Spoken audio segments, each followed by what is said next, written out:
Seperti yang sudah di WhatsApp atau di email, Steve bilang bacaan kita hari ini yaitu Yohanes 1 ayat 35 sampai 51. Saya harap semua sudah baca kan ya, jadi kita nggak usah baca lagi sebab sudah dibaca sebelumnya kan. Oke, sekarang dikatakan di sini murid-murid Yesus yang pertama. Sekarang ada dua hal yang sangat penting untuk menjadi murid Yesus. Jadi kita harus ada dua hal ini sebelum kita jadi murid Yesus. Ya, yaitu yang pertama adalah perjumpaan pribadi dengan Yesus, sehingga kita mempunyai pengenalan secara pribadi. Biarlah kita dalam membaca firman Tuhan itu jangan hanya stop sebagai pengetahuan, tetapi kita ini adalah firman Tuhan berikan supaya kita mengenal Tuhan secara pribadi. Ya. Nah, dan yang kedua, tadi saya bilangkan dari perjumpaan menjadi pengenalan, tetapi yang kedua yang juga sangat penting adalah menerima dan menempatkan Yesus sebagai Tuhan. Ada yang mau kasih tahu Tuhan itu apa? Oke, Tuhan itu adalah Allah pencipta yang menjadi manusia. Adalah Tuhan itu Tuhan di atas segala Tuhan, penguasa tertinggi dalam kehidupan kita. Dimana kalau menjadi penguasa tertinggi, kita harus menjadi tunduk dan taat kepada perintahnya. Sekarang beda tunduk sama taat itu apa ya? Ini kok semuanya lagi tenang-tenang.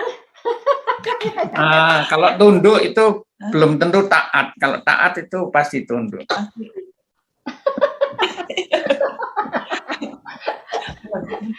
Kalau saya lihatnya, kalau tunduk itu sikap hati. Hati kita tunduk. Yang Tuhan juga bilang kita mesti tunduk kepada suami. Tapi anak saya tuh nakal. Dia bilang, iya ya mam, kita istri-istri di luar mesti kelihatannya tunduk, tapi sebetulnya belum tentu tunduk. Biasanya perempuan yang ini suaminya biasanya, tapi bukan saya loh, itu anak saya yang bilang. Nah, kalau taat itu dalam perbuatan. Nah, sekarang ini Yesus selalu mengajarkan kita juga diutus untuk menjadikan semua bangsa murid-murid Tuhan.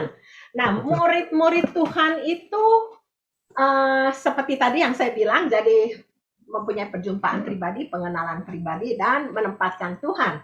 Saya pernah dengar dulu pertama kali ada satu hamba Tuhan bilang sama kita semua, kalian ngerti nggak sih artinya murid itu apa?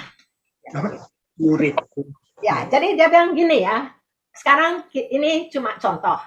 Saya ini guru, kalian semua ini murid ya. Ngerti ya? Nah, kan murid itu mesti apa yang guru ngomong itu yang benar. Nah, sekarang saya kasih case. Nah, kalau kalian setuju, Tuhan bilang amin. Ya. Oke, jadi udah ya. Jadi kalau sekarang saya bilang, ini contoh. 2 tambah 2 sama dengan 4. Amin. Satu jadi murid. Ya, sekarang contoh lagi ya. 5 tambah 5, 10. Amin. Udah mulai ngerti ya artinya ya. Nah, sekarang saya bilang 5 tambah 7, 25. Salah. Nggak boleh, mesti bilang amin. Kalau Tuhan itu seperti yang pintar ya. Ya, jadi kalau guru mau ngomong apapun, kita mesti amin. Itu artinya menjadi murid yang benar. Bukan murid yang lebih pintar dari gurunya. Terus bilang salah. Enggak, jadi kita mesti ngerti benar artinya murid itu apa. Murid itu mengaminkan segala yang guru ajarkan dan melakukan segala perintahnya. Coba kita lihat di Matius 28. Coba kita lihat ya. Matius 28. Matius 28 ayat 19 dan 20. Boleh saya baca? Boleh. sure, please. Karena itu, pergilah, jadikanlah semua bangsa murid, dan baptislah mereka dalam nama Bapa dan Anak dan Roh Kudus. Dan ajarlah mereka melakukan segala sesuatu yang telah kuperintahkan kepadamu. Dan ketahuilah, aku menyertai kamu senantiasa sampai kepada akhir zaman. Jadi tadi dibilang, ajarlah mereka untuk apa? Ajarlah Lakukan segala sesuatu. Segala sesuatu yang telah bukan diperintahkan. bagian yang kita juga cocok, tapi melakukan segala sesuatu yang kuperintahkan. Ya. Jadi tadi contoh tadi, ini contoh supaya kalian ini sadar, kalau guru bilang 5 tambah 7, 25, amin, dan kita lakukan. Ya, itu artinya murid yang benar ya. Nah, sekarang ini dikatakan supaya kita harus menempatkan Yesus sebagai Tuhan. Sebetulnya banyak, misalnya kita suka dengar orang agama lain bilang, aneh orang Kristen bilang Yesus itu Tuhan. Itu nggak mungkin. Makanya mereka suka bilang mereka atau ada orang mau jadi Kristen tapi mikir Yesus Tuhan itu susah ya, sebab dengan akal kita tuh, akal manusia itu nggak bisa nyampe ya. Yang saya selalu bilang, otak kita finite, Tuhan infinite ya. Kita terbatas, Tuhan tak terhingga, ya, nggak bisa dimasukin. Tapi itu hanya Roh Kudus yang bisa membuat kita percaya ya, membuat menyadarkan kita sehingga kita mempercayainya. Seperti yang kita lihat di 1 Korintus 12 ayat 3. 1 Korintus 12 ayat 3. Saya baca lagi, boleh? Boleh. Karena itu, aku mau meyakinkan kamu bahwa tidak ada seorang pun yang berkata-kata oleh Roh Allah dapat berkata, terkutuklah Yesus. Dan tidak ada seorang pun yang dapat mengaku Yesus adalah Tuhan selain oleh Roh Kudus. Ya, jadi Roh Kudus itu yang bisa menyadarkan kita untuk mengakui bahwa Yesus itu Tuhan. Allah menjadi manusia, bukan manusia menjadi Tuhan loh. Itu yang orang nggak, itu salah. Ada orang ya kan nggak mungkin manusia jadi Tuhan, emang nggak mungkin. Tapi ini Allah menjadi manusia, itu mungkin. Allah Maha Kuasa bisa melakukan segala sesuatu kan.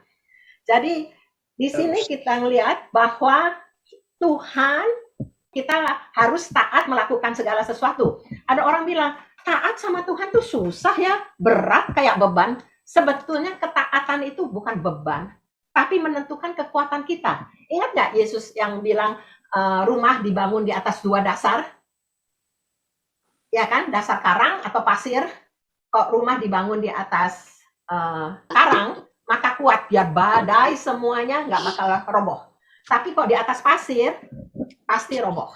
Nah, itu bedanya apa? Cuma bedanya, dua-duanya, badainya sama, firmannya sama, tapi yang satu melakukan, yang satu enggak. Cuma bedanya di situ. Jadi kita mesti lihat bahwa melakukan perintah Tuhan itu sebetulnya untuk kebaikan kita. Sampai sini. Nah, sekarang saya ini pendahuluannya. Sekarang kita dalam pengenalan akan Tuhan itu selalu harus bertumbuh. Ya. Jadi saya suka lihat ada orang, oh Tuhan itu sebagai Bapa. Benar Tuhan sebagai Bapa. Tapi jangan cuma sebagai Bapa, juga sebagai Allah, sebagai sahabat, ya kan? Jadi di sini kita melihat bahwa Yohanes Pembaptis waktu melihat Yesus, dia bilang Yesus itu anak domba Allah, ya kan? Di ayat 36. Ya, 36 ya. Ya, dia bilang lihatlah anak domba Allah. Sebetulnya dia melihat Yesus itu di sini di ayat 19, dia bilang lihatlah anak domba Allah yang menghapus dosa dunia. Ya. Ini bedanya antara perjanjian lama dan perjanjian baru apa?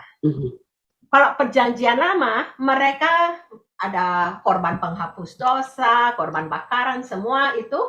Nah, korbannya itu sebetulnya nggak menghapus dosa, hanya menutupi. Ya. Jadi makanya selalu harus dilakukan berulang-ulang. Ya. Coba kita lihat di Ibrani 10. Sebab tidak mungkin darah lembu jantan atau darah domba jantan menghapuskan dosa. Ya. Jadi di sini Itu- kita lihat bahwa tidak mungkin kalau domba itu bisa menghapuskan dosa. Jadi zaman dulu perjanjian lama hanya menutupi. Sekarang coba kita lihat 11. Ini ada di screen kalian kan? Ya. Ya. 10 ayat Oh, ada. 11. Oh, Ya. oke. Ya. Yang mana? Ayat yang ke-11? Ya. Selanjutnya, setiap imam melakukan tiap-tiap hari pelayanannya dan berulang-ulang mempersembahkan korban yang sama sekali tidak dapat menghapuskan dosa. Oke, jadi kita ngelihat yang perjanjian lama, domba benar itu nggak bisa. Jadi perjanjian lama tuh dosa itu cuma ditutupi, ya. Tapi kalau Yesus hanya sekali aja yang menghapuskan dosa, ya. Jadi di sini bedanya. Dan Yesus tuh menghapuskan dosa dunia, seluruh dosa dunia, ya. Ini coba kalau kita lihat di 1 Yohanes 2 ayat 2, situ ditegaskan lagi. Dan ia adalah perdamaian untuk segala dosa kita. Dan bukan untuk dosa kita saja, tetapi juga untuk dosa seluruh dunia. Kacau. Oke, jadi sekarang kita lihat dengan kematian Yesus, dengan mencurahkan darahnya, Yesus tuh sudah menghapus seluruh dosa dunia. Ya. Jadi kita kalau sudah menerima Yesus, kita bisa dengan iman kita mengatakan bahwa kita sudah tidak berdosa lagi. Di mana sebab Tuhan yang membersihkan, yang menanggung dosa kita, ya. Di sini Yesus sendiri juga mengatakan, coba kita buka di Yohanes 12 ayat 31. Sekarang berlangsung penghakiman akan dunia ini. Sekarang juga penguasa dunia ini akan dilemparkan dan apabila aku dipanggilkan dari bumi, aku akan, ini nggak kelihatan sih. Tak bacakan ya. Ya. Dan apabila aku ditinggikan dari bumi, aku akan menarik semua orang datang kepadaku. Oke, nah ini kalau di Bible-nya yang King James, semua orang itu di italic, mencong, itu ditambahkan oleh orang yang menerjemahkannya. Tapi aslinya dikatakan aku akan menarik Semua orang. semuanya kepadaku. Nah, semuanya itu apa? Bukan semua orang, tapi semua penghakiman. Kan 31 udah dibilang kan, bahwa penghakiman mulai. Jadi Yesus itu kalau kita bayangin itu kayak lightning rod. Tahu nggak kalau di gedung-gedung tinggi ada lightning rod? Supaya kalau ada lightning diserap sama lightning rod itu. Jadi Yesus mengatakan kalau waktu dia disalib itu semua penghakiman semua disedot sama dia. Jadi kita udah tidak judgment, kita udah nggak dihakimi lagi. Penghakiman sudah disedot, ditarik sama Yesus semuanya. Jadi makanya kita bisa berkata kita manusia yang udah tidak berdosa, makanya di Roma 8 udah tidak ada dibilang Roma 81 tidak ada penghakiman atau tidak ada condemnation, penghukuman ya atas kita. Nah, jadi emang di Yohanes bilang kita udah tidak berdosa lagi. Tapi kalau kita ngelihat hidupnya kita, kadang-kadang kita masih jatuh dalam dosa ya, atau udah ada yang udah bebas nggak dosa lagi 100%. Nggak ada. Nah, jadi di sini kita mesti tahu bedanya antara jatuh ke dalam dosa dan hidup dalam dosa. Yeah. Nah, kita suka kadang-kadang masih suka jatuh dalam dosa. Ya, kayak kita bisa kepleset jatuh tadi yang Disian ngomong. Tapi kita tidak mungkin sebagai anak Tuhan tuh hidup dalam dosa. Ya. Tahu bedanya antara jatuh dan hidup? Jatuh dalam dosa dan hidup dalam dosa? Jatuh dalam dosa berarti pada saat tertentu ya, di dalam kehidupan kita itu kita secara sadar maupun tidak sadar melakukan sesuatu yang berdosa. Itu kita jatuh dalam dosa. Tetapi hidup dalam dosa berarti kita tahu bahwa apa yang you lakukan itu salah, berdosa. Tetapi kita tetap melakukannya. Jadi berarti kita hidup dalam dosa. Tetapi kalau jatuh dalam dosa, berarti kita melakukan sesuatu yang kita tidak sadar bahwa kita telah berbuat dosa. Kalau jatuh dalam dosa, kita itu biar gimana kita akan sadar dan kita akan ada merasakan conviction, menyesal dan kita bertobat. Ya, kan ada di Amsal ya kayaknya yang dibilang 7 kali orang percaya jatuh tapi bangkit lagi. Ya kan? Jadi kita jatuh tapi kita bangkit lagi. Dengan penyesalan kita berasa Tuhan Roh Kudus konvik kita. Kalau hidup dalam dosa, itu kita nggak ada conviction lagi. Kita udah menikmati dosa kita. Kita nggak menyesal, kita nggak bertobat, tapi kita hidup dalam dosa ya. Jadi bedanya makanya kita lihat, ya kita kadang-kadang jatuh. Tapi walaupun kita jatuh, Tuhan itu kita selalu dapat kembali kepada Tuhan. Dengan penyesalan kita bertobat dan kita kembali kepada Tuhan. Dan Tuhan selalu mau menerima kita ya. Nah, itu sekarang dosa itu apa ya? Miss the point. Ya. Kalau arti harfiahnya. Ya, missing the mark atau missing the target. Jadi Tuhan tuh udah mempunyai tujuan, kehendak, mempunyai standar, tapi kita missing itu ya. Dosa itu ada 3 macam dosa. Itu yang menurut Old Testament ya berarti ya Ci Inge ya. Kalau di New Testament kan nggak ada 3 macam dosa itu.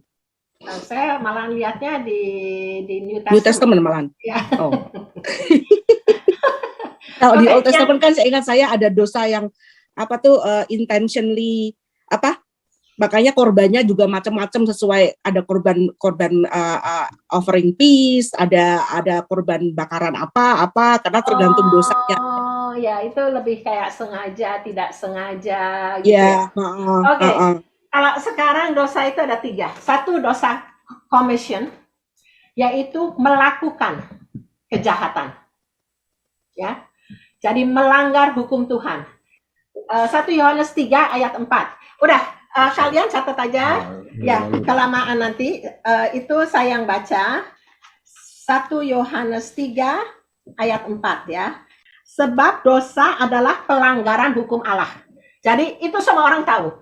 Orang kalau bunuh, orang nipu, orang bohong, itu berzina, itu dosa semua orang tahu. Melanggar hukum Allah ya. Itu gampang sekali.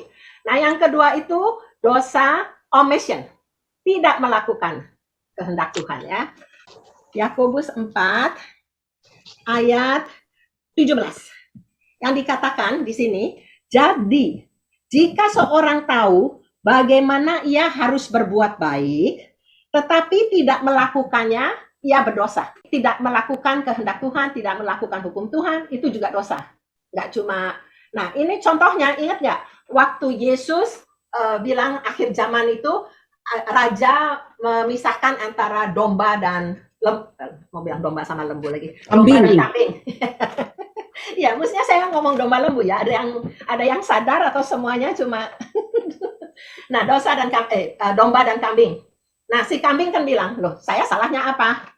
Kan Yesus bilang, "Waktu saya sakit engkau tidak menjenguk, waktu saya di penjara, pokoknya banyaklah ya, saya kelaparan, nggak dikasih makan, itu semua." Jadi itu tidak melakukan ya. Tahu sebetulnya mesti melakukan tapi tidak melakukan ya. Nah, yang ketiga ini yang dosa iniquity. Ya. Dosa iniquity itu dibilang juga dosa yang orang suka bilang unjust, unrighteous atau crooked. Itu yang kita ngelihat di yang kita sering ngomongin di Matius 7 22 23.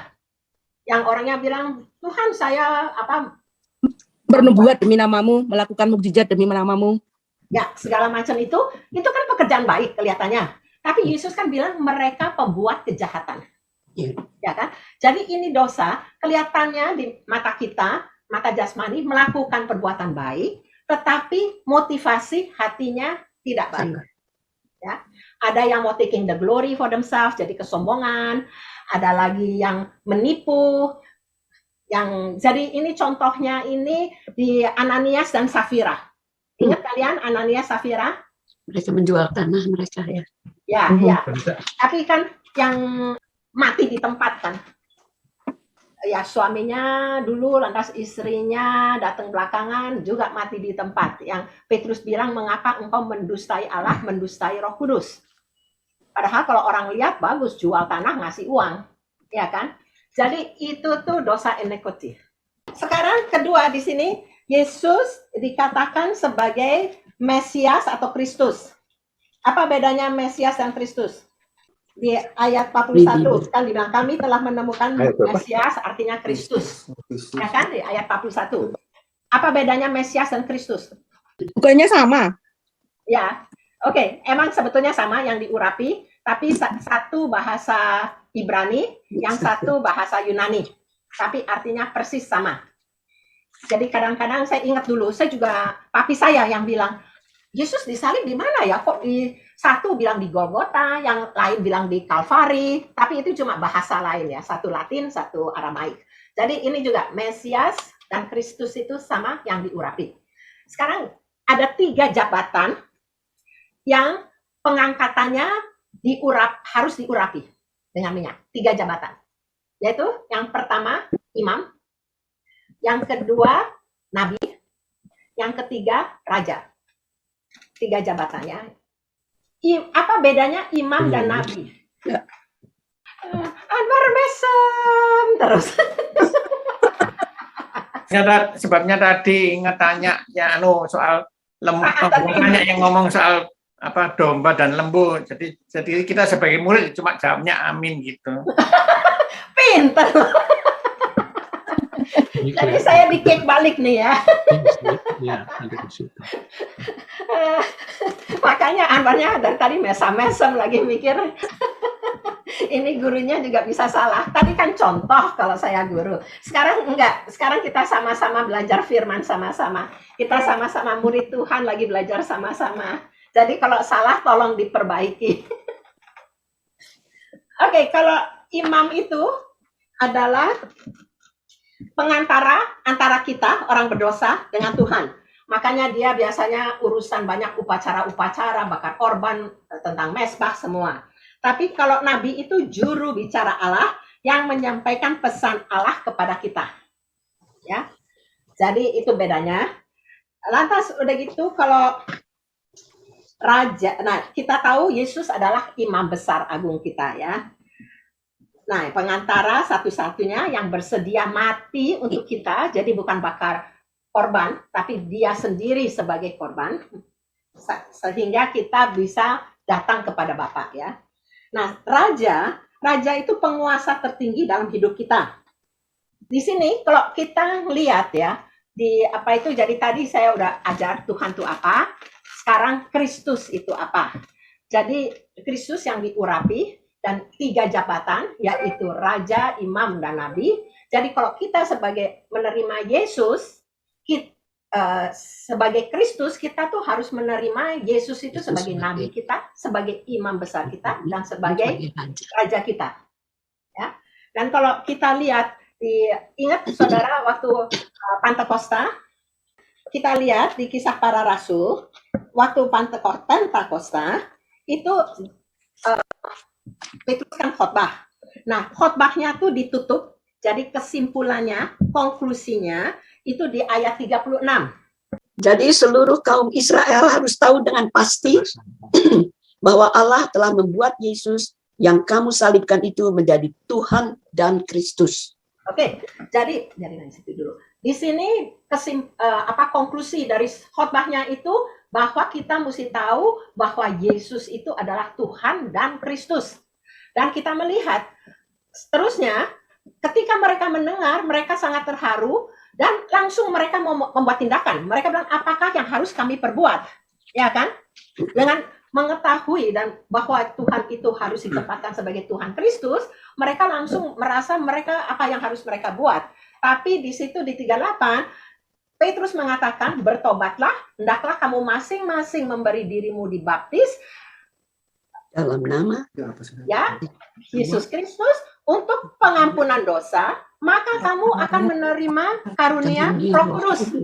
Ya. Sebetulnya Roh Kudus itu juga sebetulnya jadi pengurapan ya. Roh Kudus sering dikatakan sebagai minyak. Jadi di sini dilihat bahwa orang suka bilang dibaptis itu kan cuma kayak upacara, liturgi. Tapi saya percaya ya bahwa ini adalah perintah Tuhan. Saudara tahu nggak? Dulu hukum Taurat itu ada 3 hukum dalam hukum Taurat ya. Nah, yang pertama hukum moral, ya kan 10 perintah Allah. Yang kedua hukum upacara, dan yang ketiga hukum sivil, perdata. Ya, makanya yang dibilang mata ganti mata, gigi ganti gigi, segala macam. Makanya dulu orang Amerika juga memakai hukum itu. Kalau orang mau jadi lawyer mesti belajar hukum itu Taurat. Ya, jadi tapi Yesus bilang Yesus sudah menggenapinya. Jadi kita makanya sekarang kita nggak pernah di gereja ICC nggak pernah ada orang jualan domba, merpati supaya kita bakar. Itu udah digenapi oleh Yesus dengan sekali disalib mencurahkan darahnya. Tapi Yesus mengganti dalam perjanjian baru ada 2 perintah tentang upacara yang Tuhan perintahkan. Tahu saudara? Yang pertama baptis, yang kedua ini communion apa yang roti dan anggur. Jadi cuma itu 2. Holy Communion. Ya, Holy Communion. Jadi itu 2 perintah yang Tuhan sekarang hanya memberikan, itu perintah Yesus. Kan Yesus bilang kan, jadikanlah semua bangsa muridku, baptislah mereka. Itu perintah, bukannya suggestion. Oh ya sebetulnya bagus ya kalian kok dibaptis. Enggak, itu perintah Yesus ya. Oke, sekarang ada yang mau nambahin. Saya lihat kok udah agak panjang ya saya ya. Padahal baru ngomong domba, Allah, penghapus dosa dunia, sama Kristus. Tapi kayaknya time-nya udah out. Nggak apa-apa, ingat jelas. Lanjut aja. Nathanael mengatakan bahwa di sini dia mengatakan Yesus adalah anak Allah dan raja orang Israel. Ya, betul. Ya kan? Itu ayat 49. 49. Sorry, saya nggak pakai kacamata jadi nggak lihat. Benar. Saya bukan guru loh. Sekarang mesti dibenerin kalau salah. Amin. Sebagai anak Allah, sebetulnya Yohanes ini kita mempunyai 4 Injil ya. Matius, Markus, Lukas, Yohanes. Kalau Matius penekanannya itu Yesus sebagai raja. Kalau Markus penekanannya sebagai hamba. Kalau Lukas sebagai manusia. Dan kalau Yohanes sebagai Allah. Sebagai Tuhan. Ya. Nah, jadi saya melihat ya. Jadi kalian bisa melihat kalau orang bilang apa itu 3 orang bilang 3 raja. Sebenarnya 3 orang maju. Bukan 3, lebih banyak. Tapi persembahannya 3. Orang-orang Majus itu cuma ditulis di Matius. Tempat lain nggak ada. Ya. Nah, sekarang makanya kalau di Matius dan di Lukas, Yesus sebagai raja dan Yesus sebagai manusia ada silsilah. Tapi kalau hamba sama Allah nggak ada silsilah. Jadi kalau saudara nyari-nyari silsilah di Markus dan di Yohanes nggak pernah ketemu. Ya, sebab emang Allah itu kekal, nggak ada silsilah. Dan hamba itu nggak gaya ya, nggak ada silsilahnya ya. Hamba kok gitu. Nah, di sini raja sebagai raja. Nah, yang saya juga sebetulnya dalam firman Tuhan itu banyak yang mengagumkan ya. Ingat saudara, sekarang Yesus sebagai Allah, makanya Yohanes mengatakan tujuan Injil ini ditulis supaya kita mengerti bahwa Yesus adalah Kristus dan anak Allah. Ya kan, di waktu itu Pastor Liu udah pernah ngomong waktu kita baru ngomongin Yohanes. Nah, sekarang sebagai raja, nah kita melihat sekarang di Matius. Nah, orang Majus memberi 3 hadiah, ya kan? Hadiahnya apa? Kemenyan dan mur. Ya. Nah, emas itu adalah persembahan untuk raja, ya kan? Nah, sekarang kemenyan dan mur. Ini saya lihat, saya bukan lihat dari buku-buku, cuma saya waktu itu Tuhan kayaknya bukakan ya. Jadi sekarang coba kita buka Keluaran. Nah, ini bolehlah buka. Keluaran 30. Keluaran itu buku kedua. Udah dapat saudara-saudara? 23. Ya, saya baca ya. Di sana dikatakan, ambillah rempah-rempah pilihan, mur, tetesan 500 shikal, kayu manis, dan segalanya. Di sini ada tulisan mur, ya, yang persembahan orang Majus kepada Yesus, ya. Nah, kalau kita lompat ke ayat 30, dikatakan, engkau harus mengurapi dan menguduskan Harun dan anak-anaknya, supaya mereka memegang jabatan imam bagiku. Ya, jadi mur ini adalah urapan untuk imam. Ya. Nah, sekarang kita pergi ke kemenyan, itu di Keluaran tadi, tapi ayat 34. Ya, saya bacakan ya. Berfirmanlah Tuhan kepada Musa, ambillah wangi-wangian, getah damar, kulit lokan, getah rasa malah, wangi-wangian, serta kemenyan yang tulen. Ya, nah kita lanjutkan di 37C, bagian yang terakhir. Itu adalah bagian untuk Tuhan. Dan untuk seterusnya, orang yang membuat minyak yang semacam itu harus dilenyapkan. Jadi kita melihat mur itu buat imam, dan kemenyan itu buat Tuhan. Dan dua-duanya dibilang, itu tuh minyak nggak boleh dipakai buat kita mau pakai parfum enak gitu, nggak bisa, dilenyapkan yang membuat itu. Jadi di sini saya melihat even dari ketiga raja itu sudah kelihatan bahwa tiga raja itu pasti dapat dari Roh Kudus, ya, bahwa mereka membawa emas, kemenyan, mur. Itu semua adalah artinya. Jadi mereka tahu bahwa Yesus itu adalah raja, imam besar, dan adalah Allah. Ya, oke, sampai situ aja dah, supaya kalian bisa renung-renungkan, bisa. Jadi di sini kita melihat sebagai domba Allah yang menghapus dosa dunia, yaitu sebagai juru selamat. Yang kedua kita bahas sebagai Kristus yang diurapi, yaitu kita harus menempatkan Yesus sebagai imam, nabi, dan raja. Dan yang ketiga sebagai anak Allah dan sebagai raja.